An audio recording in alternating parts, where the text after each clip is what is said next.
Anti collision device নামটাই anti collision device. ওরা কিসের কি নাম দেবে তা আমার দেখার দরকার নেই। অ্যান্টি কলিউশন ডিভাইস আমি যখন রেল মিনিস্টার ছিলাম তখন করেছিলাম, এবং এর জন্য আমি কোঙ্কণ রেলওয়েকে কাজে লাগিয়েছিলাম।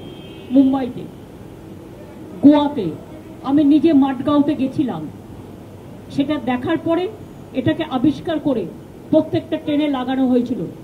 যদি ড্রাইভারও ঘুমিয়ে পড়ে অ্যালার্ম দেবে, দুটো ট্রেন কাছাকাছি চলে আসলে আটকে দেবে, এরকম নানা রকম সিগন্যালিং সমস্ত।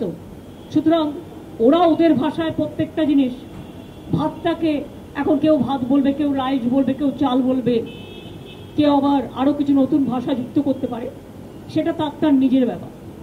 আগে মানুষের রক্ষা কবচ হল, তারপরে এ সমস্ত নানা রকম কথা বলবেন।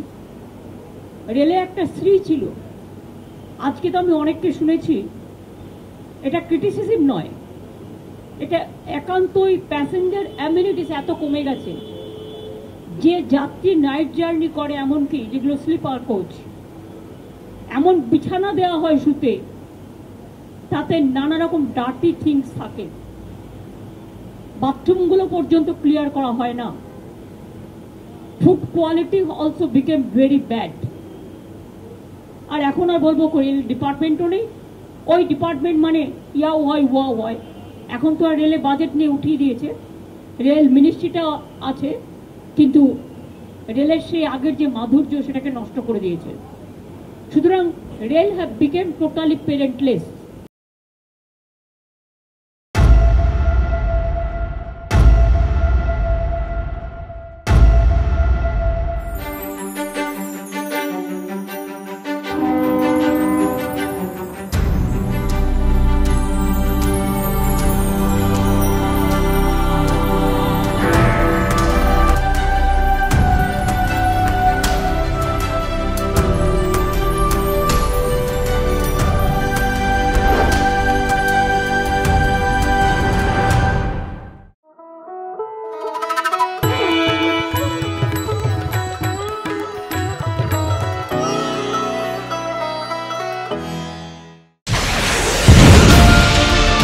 রাজনৈতিক তরজায় টকশোয়ের হট্টগোলে হারিয়ে যায় কিছু গুরুত্বপূর্ণ খবর, দেশ বিদেশের না জানা খবর যা চমকে দেবে আপনাকে।